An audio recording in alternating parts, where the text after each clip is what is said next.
আজকে বানালাম মালপো। কত সহজে চটপট একটা সুইট ডিশ তৈরি হয়ে যায়। আমি সুজয়াস কিচেনে সকলকে স্বাগত। দেখুন কিভাবে কত তাড়াতাড়ি খুব কম উপকরণ দিয়ে মালপো তৈরি হয়ে যায় এবং একটি ডেজার্টের ডিশ বাড়িতেই তৈরি করা যায় এবং সেটা দেশীয়। চলুন দেখি। মালপোই করছি, তার জন্য সুজি নিচ্ছি। 1 কাপ ময়দা নেব তো, সেই হিসাবে 1/3 সুজিটা নিলাম। ময়দা, এবার মৌরিটা নিলাম এবং এই যে দুধটাকে না আমি ক্ষীর বানিয়েছি, কারণ খোয়া ক্ষীর দিতে হবে। আমি এইভাবে বানিয়ে নিয়েছি বাড়িতে। এটা কিছুক্ষণ দুধের মধ্যে ভিজিয়ে রেখে দেবো বলে এই ব্যবস্থাটা করে নিলাম। জলে তো আপনি করতে পারেন, কোনো অসুবিধা নেই। এটাকে আমি কিছুক্ষণ ভিজিয়ে রেখে দিই, তারপরে এসে আমি এটা করব। এবার দেবো একটু চিনি। এগুলো সব একসাথে ভিজুক।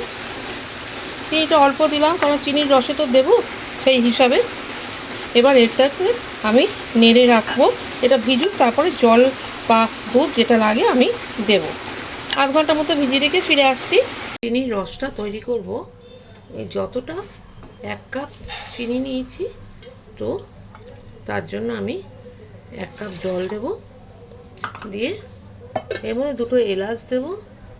2টো এলাচ দিলাম। চিনির রসটা তৈরি হোক।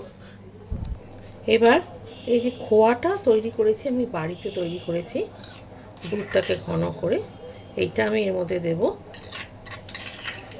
2 চামচ মতো দিলাম। দিয়ে এবার এটা আমি ভালো করে গুলে নেব। এবার এটাকে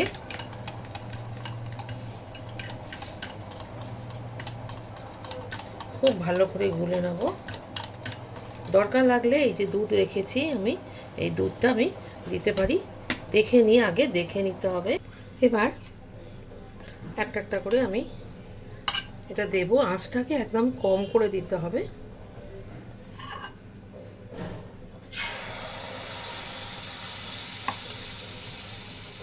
আঁচটাকে কম করে দিয়ে একটা একটা করে ছেড়ে দেবো। আর এরকম ফ্ল্যাট এন্ড ইয়েতে প্যানে করতে হবে, তাহলে খুব ভালো হয়। এবার এগুলোকে একটা একটা করে উল্টে দেবো। একটুখানি সাবধানে করতে হবে। এভাবে উল্টে দেবো।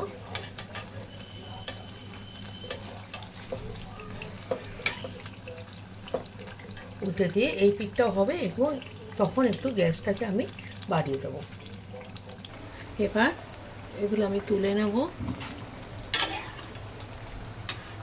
তুলে নিয়ে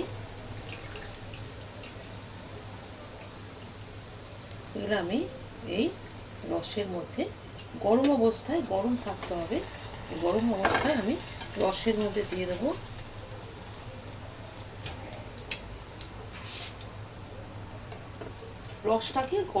রসটা গরম থাকতে হবে। কেউ একটু কড়া খেতে ভালোবাসে, কড়া ভাজবেন। আর কেউ যদি একটু নর্মাল খেতে ভালোবাসে, তো নর্মাল ভাজা হবে, কিছুক্ষণ ডোবানো থাকবে।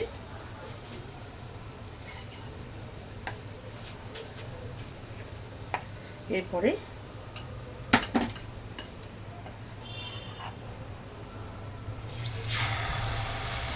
আবার কয়েকটা দিয়ে দেবো।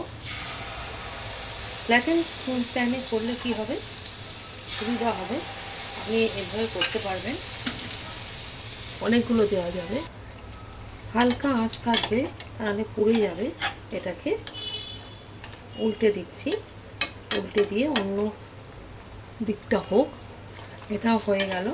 এটাকে তুলে নেব। এইভাবে নিলে রেডি।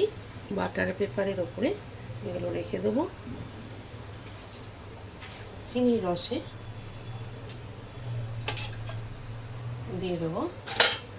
চিনির রসে দেব, কিছুক্ষণ থাকবে। যতক্ষণ প্যানে এটা হয়ে যাবে ততক্ষণ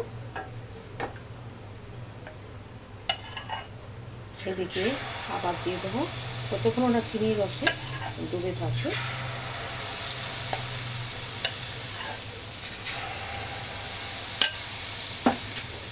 এদিকে থাকো, আর এদিকে আমি এটা চিনির রসে ডুবিয়ে নিচ্ছি।